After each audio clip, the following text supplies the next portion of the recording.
بسم الله الرحمن الرحیم.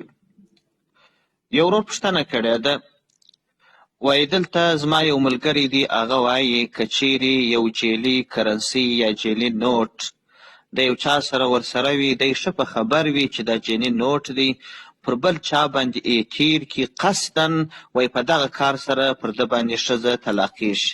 دا خبره رښتیا ده که یا؟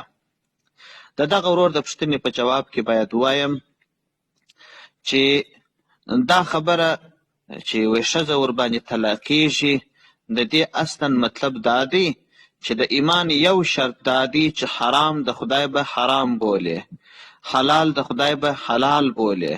که د یو حرام شی ځان ته حلال وبولي، شرط د ایمان لاړي. کله چې شرط د ایمان لاړي، انسان کافر کیږي. کله چې کافر سو، نو نکاح هم له منځه ځي، ښځه ورباندې طلاقیږي.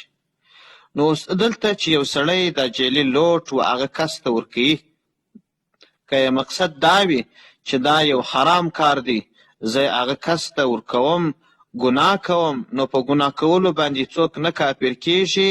چې کافر نه سو، ښځه نه ورباندې طلاقیږي. او که چیرې دا کار دی ځان ته روا بولي، حلال یې بولي، داسې یې پیسې بولي او حلال شی یې بولي، هغه ته دا وایي چې دا حلال دی او په زړه کې هم دغه وي، نو بیا دا کار حرام کار دی، ځان ته حلال وبالي. شرط د ایمان ایزي، شرط د ایمان لاړي، نو ایمان لاړي، چې ایمان لاړي نکاح له منځه ولاړل. نو غالبه دا ده چې مسلمان ورور چې دا کار کوي، مقصد یې دا نه وي چې دا حرام کار ځان ته حلال بولي.